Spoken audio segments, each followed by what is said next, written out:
முன்னாள் ஜனாதிபதி மஹிந்த ராஜபக்சவின் புதல்வன் ஜோசித ராஜபக்ச கைது. யாழ் வேம்படி மாணவிக்கு தேசிய ரீதியில் சிறந்த புத்தாக்க செயற்பாட்டுக்கான விருது. கோடபாய கைது வதந்தி சாட்சியங்கள் அடிப்படையிலேயே அடுத்த கட்ட நடவடிக்கை, அரசு அறிவிப்பு.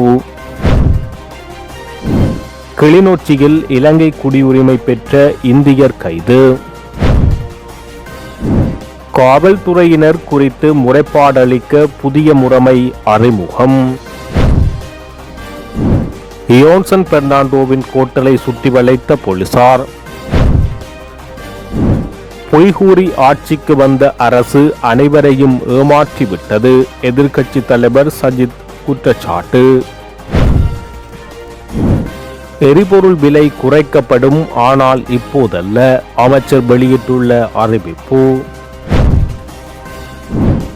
வடக்கு கிழக்கு அபிவிருத்தி தொடர்பில் பாராளுமன்றத்தில் முழுநேர விவாதம் கோர தீர்மானம்.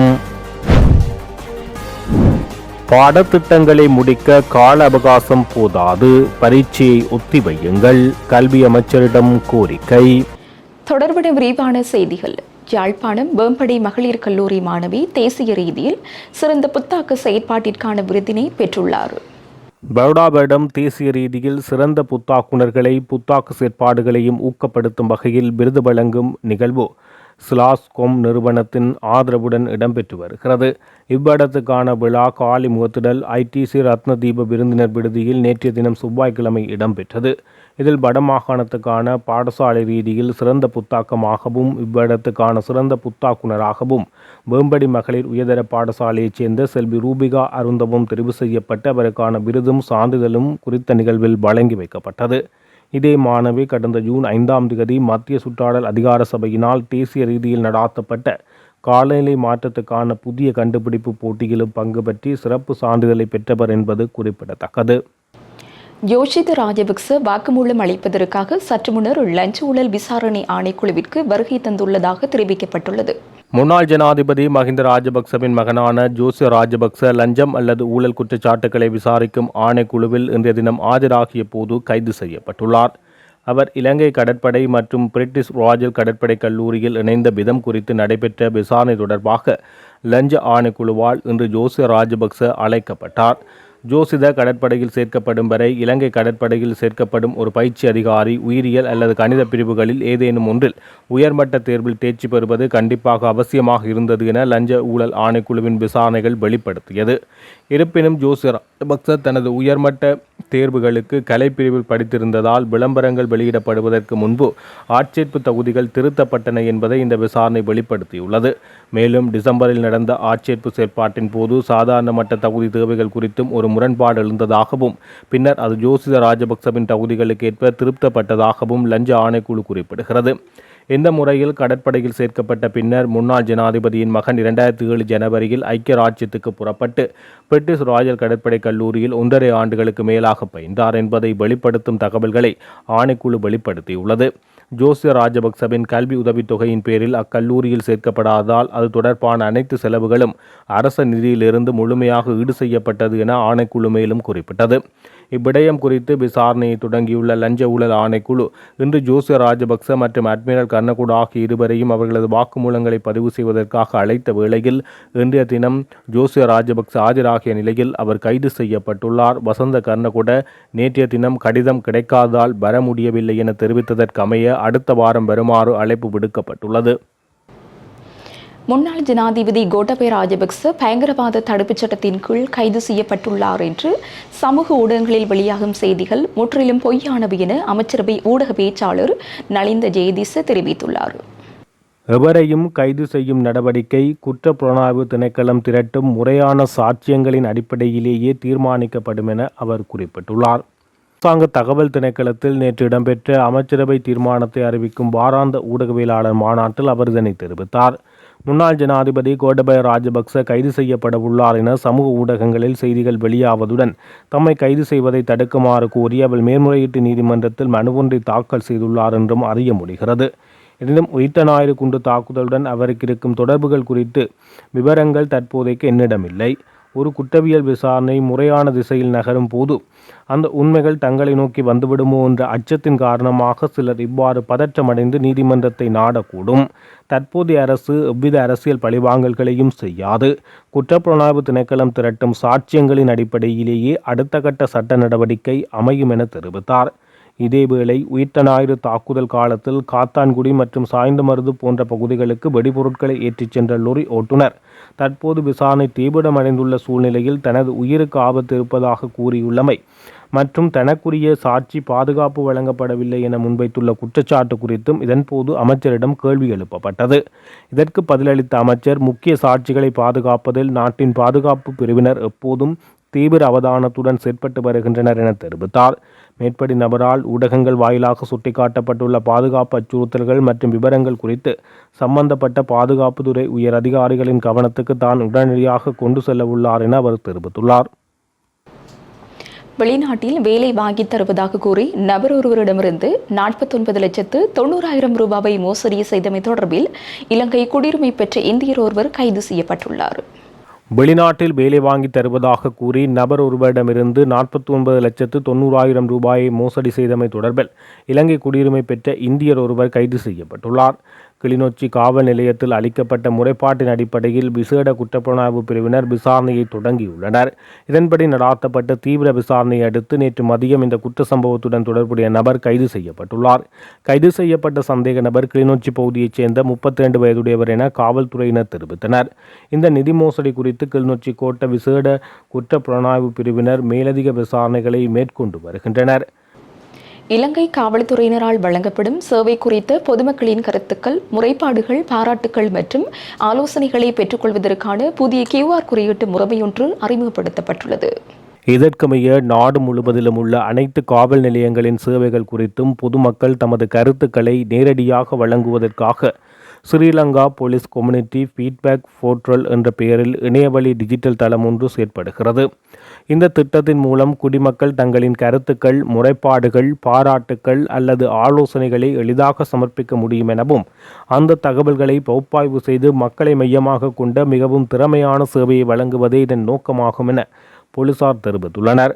இந்த QR குறியீட்டை பயன்படுத்தும் போது பொதுமக்கள் கருத்து, முறைப்பாடு, பாராட்டு அல்லது ஆலோசனை ஆகியவற்றில் தங்களுக்கு தேவையான விருப்பத்தை தேர்ந்தெடுக்கலாம் எனவும் தேவைப்பட்டால் தங்களின் தனிப்பட்ட விவரங்களையும் இதில் உள்ளடக்க முடியும். அத்துடன் நிலையத்துக்கு வந்ததற்கான காரணம், சம்பவம் அல்லது கருத்து குறித்த விவரங்களையும் இந்த அமைப்பில் உள்ளீடு செய்வதற்கான வசதிகள் செய்யப்பட்டுள்ளது. இது தவிர இலங்கை காவல்துறையின் அதிகாரப்பூர்வ இணையதளத்தில் உள்ள இ-சர்வீஸ் பகுதிக்கு சென்று அதன் மூலமாகவும் பொதுமக்கள் இந்த கம்யூனிட்டி ஃபீட்பேக் போர்ட்டல் தளத்தை அணுகி தங்களின் கருத்துக்களை பதிவு செய்ய முடியும் என போலீசார் தெரிவித்துள்ளனர். அனைத்து காவல் நிலையங்களிலும் பொதுமக்கள் எளிதாக அணுகக்கூடிய இடங்களான வரவேற்று பிரிவுகள் மற்றும் முறைப்பாட்டு பிரிவுகளுக்கு அருகில் இந்த QR குறியீடு பலகைகள் காட்சிப்படுத்தப்பட உள்ளதாக தெரிவிக்கப்பட்டுள்ளது. முன்னாள் அமைச்சர் ஜோன்சன் பெர்னாண்டோவுக்கு சொந்தமானது என கூறப்படும் ஹோட்டலை போலீசார் சுற்றி வளைத்து சோதனையிட்டுள்ளனர். குறித்த ஹோட்டலில் சட்டவிரோத நடவடிக்கைகள் இடம்பெறுவதாக கிடைத்த தகவல்களின் பேரில் இந்த சோதனை நடாத்தப்பட்டுள்ளது. போலீஸ் மா அதிபர் பிரியந்த வீரசூரியவுக்கு இது தொடர்பில் தகவல் கிடைத்துள்ளது. அதற்கமைய வலான மத்திய ஊழல் ஒழிப்பு அதிரடிப்படையின் பணிப்பாளர் ரொஹான் ஒழுகல உள்ளிட்ட குழுவினரால் இந்த சோதனை முன்னெடுக்கப்பட்டது. கொழும்பு 2 லில்லி வீதியில் அமைந்துள்ள சிட்டி ஹோட்டல் எனப்படும் நட்சத்திர ஹோட்டல் ஒன்றே இவ்வாறு சோதனைக்குட்படுத்தப்பட்டது. அதற்கமைய அந்த ஹோட்டலில் சோதனை செய்தபோது எந்தவித சட்டவிரோத பொருட்கள் அல்லது நடவடிக்கைகளும் கண்டறியப்படவில்லை என போலீசார் தெரிவித்துள்ளனர். சோதனை நடாத்தப்பட்ட போது 6 சட்டத்தணிகள் கொண்ட குழு ஒன்று அங்கு இருந்ததாக தெரிய வந்துள்ளது. அவர்களின் மேற்பார்வையின் கீழ் இந்த சோதனை நடாத்தப்பட்டதாக போலீஸ் வட்டாரங்கள் தெரிவிக்கின்றன. கோட்டை நீதவான் நீதிமன்றத்திடம் பெறப்பட்ட அனுமதியின் பேரில் சோதனை நடவடிக்கை முன்னெடுக்கப்பட்டதாக தெரிவிக்கப்படுகிறது. பொய்களை கூறி ஆட்சிக்கு வந்த தற்போதைய அரசு நாட்டின் விவசாயிகள், மீனவர்கள் மற்றும் அபிவிருத்தி உத்தியோகத்தர்களை முற்றிலும் ஏமாற்றிவிட்டது என எதிர்க்கட்சித் தலைவர் சஜித் பிரேமதாச குற்றம் சாட்டியுள்ளார். எதிர்கோட்டையில் உள்ள ஐக்கிய மக்கள் சக்தியின் தலைமை அலுவலகத்தில் நேற்று நடைபெற்ற ஊடகவியலாளர் சந்திப்பில் கலந்து கொண்டு கருத்து தெரிவிக்கும் போது அவர் இதனை தெரிவித்தார். இதுகுறித்து அவர் தெரிவிக்கையில், இலங்கை பல்கலைக்கழகங்களுக்கு தெரிவாகும் மாணவர்களின் எண்ணிக்கை 25% என்ற மிக குறைந்த மட்டத்தில் உள்ளதால் காப்புதவியதர பரீட்சை என்பது கடுமையான போட்டித்தன்மையை கொண்ட ஒன்றாக மாறியுள்ளது.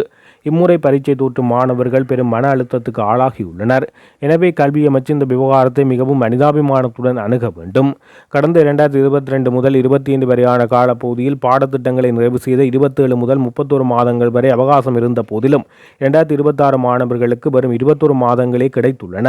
நாட்டின் பெரும்பாலான பாடசாலைகளில் இன்னும் பாடத்திட்டங்கள் முடிக்கப்படவில்லை. பாடத்திட்டங்களை மாத்திரம் அவசரமாக முடிப்பதன் மூலம் இந்த பிரச்சினைக்கு தீர்வு காண முடியாது. மாணவர்களுக்கு மாதிரி வினாத்தாள்களுக்கு முகம் கொடுக்கும் சுய கற்றலுக்கு போதிய நேரம் தேவை. அத்துடன் திட்பா சூறாவளி பேரழிவு காரணமாக மாணவர்கள் தமது பாடக்குறிப்பு புத்தகங்களை இழந்துள்ளனர். முதல் முறை பரீட்சை எழுதுபவர்கள் மட்டுமன்றி 2ஆம் மற்றும் 3ஆம் முறை பரீட்சைக்கு தோற்றும் மாணவர்களுக்கும் இம்முறை முடிவுகள் வெளியானதிலிருந்து பரீட்சைக்கான கால இடைவெளி மிக குறைவாகவே உள்ளது என தெரிவிக்கப்பட்டுள்ளது. கம்போடியாவில் தங்கியிருக்கும் இளைஞர்கள் குழு ஒன்றினால் இணையதளம் ஊடாக பாரியளவிலான நிதி மோசடி மேற்கொள்ளப்பட்டுள்ளதாக தெரியவந்துள்ளது.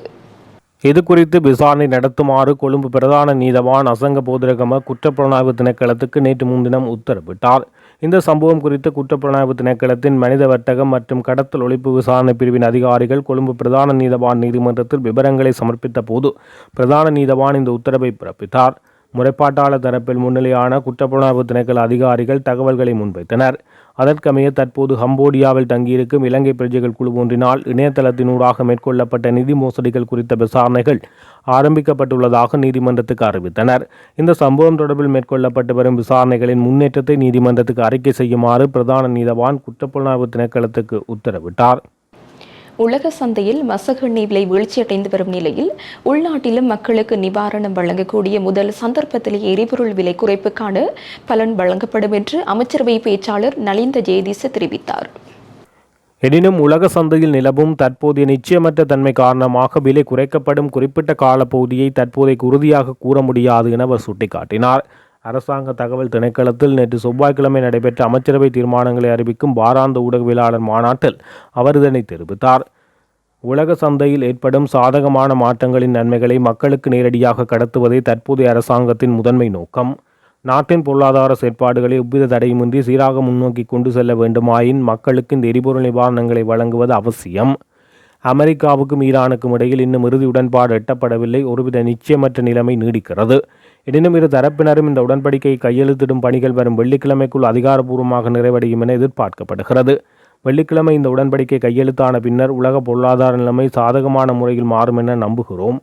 அந்த சாதகமான சூழ்நிலையில் நல்ல பலன்கள் எமது நாடு போன்ற நாடுகளுக்கும் கிடைக்கும் பட்சத்தில் அதன் நன்மைகள் நிச்சயமாக மக்களுக்கு வழங்கப்படும். இந்த மாதத்துக்காக முன்பதிவு செய்யப்பட்ட அனைத்து எரிபொருள் கப்பல்களும் ஏற்கனவே நாட்டை வந்தடைந்துள்ளது. மேலும் ஒரு மசகு எண்ணெய் கப்பல் மாத்திரமே வர வேண்டியுள்ளது. தற்போது கூட திரைசேரியிலிருந்து கணிசமான அளவு தொகையை மானியமாக வழங்கித்தான் தற்போது எரிபொருள் விலை இந்த மட்டத்தில் பேணப்பட்டு வருகிறது. ஏப்ரல் மாதம் வரை முன்னெடுக்கப்பட்ட முதற்கட்ட எரிபொருள் மானிய பொதிக்காக 100 பில்லியன் ரூபாய் ஒதுக்கப்பட்டதுடன் இந்த ஜூன் மாதத்துடன் அந்த மானிய காலம் முடிவடைகிறது. தற்போது மாதத்தின் நடுப்பகுதி என்பதால் உலக சந்தை மாற்றங்களை சாதகமாக உற்று நோக்க வேண்டியுள்ளது. எனவே தற்போதைய அவசரப்பட்டு தீர்மானங்களை எடுத்து மாத இறுதியில் என்ன நடக்கும் என கூறுவது நியாயமற்றது என தெரிவித்தார். வடகிழக்கு அபிவிருத்தி தொடர்பில் பாராளுமன்றத்தில் முழுநேர விவாதத்தை கோருவதற்கு யாழில் இடம்பெற்ற சிவில் சமூகத்துடனான கலந்துரையாடலில் தீர்மானிக்கப்பட்டுள்ளதாக பாராளுமன்ற உறுப்பினர் கஜேந்திரகுமார் பொன்னம்பலம் தெரிவித்தார். வடக்கைச் சேர்ந்த சிவில் சமூக செயற்பாட்டாளர்களுக்கும் தமிழ் பாராளுமன்ற உறுப்பினர்களுக்கும் இடையிலான சந்திப்பு நேற்றைய தினமிரவு யாழ்ப்பாணத்தில் இடம்பெற்றது. குறித்த சந்திப்பு நடைபெற்ற பின்னர் ஊடகங்களுக்கு கருத்து தெரிவித்த தமிழ் தேசிய மக்கள் முன்னணியின் பாராளுமன்ற உறுப்பினர் கஜேந்திரகுமார் பொன்னம்பலம் கருத்து தெரிவிக்கையில், வடமாகாணத்தின் அபிவிருத்தி திட்டங்கள் தொடர்பாகவும் இங்குள்ள சிவில் சமூகத்தினை பலப்படுத்த வேண்டியதன் அவசியங்கள் தொடர்பாகவும் அதற்காக செய்ய வேண்டிய விடயதானங்கள் எவை என்பது தொடர்பில் வடமாகாணத்தை சார்ந்துள்ள பாராளுமன்ற உறுப்பினர்களுடன் ஆக்கப்பூர்வமான கலந்துரையாடல் ஒன்று இடம்பெற்றது. இதன்போது சிவில் செயற்பாட்டாளர்களால் முன்வைக்கப்பட்ட அனைத்து கோரிக்கைகளும் நியாயமானவை என கட்சி பேதமின்றி அங்கு வருகை தந்த பாராளுமன்ற உறுப்பினர்களால் ஏற்றுக்கொள்ளப்பட்டதாகவும் இது தொடர்பாக அவர்களாலான நடவடிக்கைகளை எடுப்பதாக பாராளுமன்ற உறுப்பினர்களாக நாங்கள் தெரிவித்ததாக அவர் குறிப்பிட்டார். இதேவேளை பாராளுமன்றத்தில் வடக்கு கிழக்கு அபிவிருத்தி தொடர்பில் ஒரு முழுநேர விவாதத்தை கோருவதற்கு தீர்மானிக்கப்பட்டதுடன் அது தொடர்பான நடவடிக்கையை மேற்கொள்வதற்கு பாராளுமன்ற குழுவுடன் கலந்துரையாடுவதற்கும் எதிர்க்கட்சித் தலைவர் கூட்டத்திலும் இது தொடர்பாக முன்வைத்து அதன் பின்னர் பாராளுமன்ற கட்சித் தலைவர்கள் குழு கூட்டத்திலும் முன்வைக்கப்பட்டு அது தொடர்பான நடவடிக்கைகளை மேற்கொள்வதற்கு தீர்மானித்துள்ளதாக தெரிவித்தார். குறித்த கலந்துரையாடலில் யாழ் மாவட்ட சிவில் சமூக பிரதிநிதிகளுடன் தமிழரசுக் கட்சி பாராளுமன்ற உறுப்பினர்களான சிவஞானம் ஸ்ரீதரன், சத்தியலிங்கம் மற்றும் தமிழ் தேசிய மக்கள் முன்னணியின் பாராளுமன்ற உறுப்பினர் கஜேந்திரகுமார் பொன்னம்பலம், செயலாளர் செல்வராசா கஜேந்திரன், தமிழீழ விடுதலை இயக்கம் சார்பில் சுரேன் குருசுவாமி ஆகியோர் கலந்து கொண்டனர். இத்துடன் ஜெஃப்னா கலரியின் மதிய நேர பிரதான செய்திகள் நிறைவடைகின்றன. மேலதிக செய்திகளை அறிந்து கொள்ள www.jeffnagallery.lk என்ற இணையதளத்தினூடாக இணைந்து கொள்ளுங்கள்.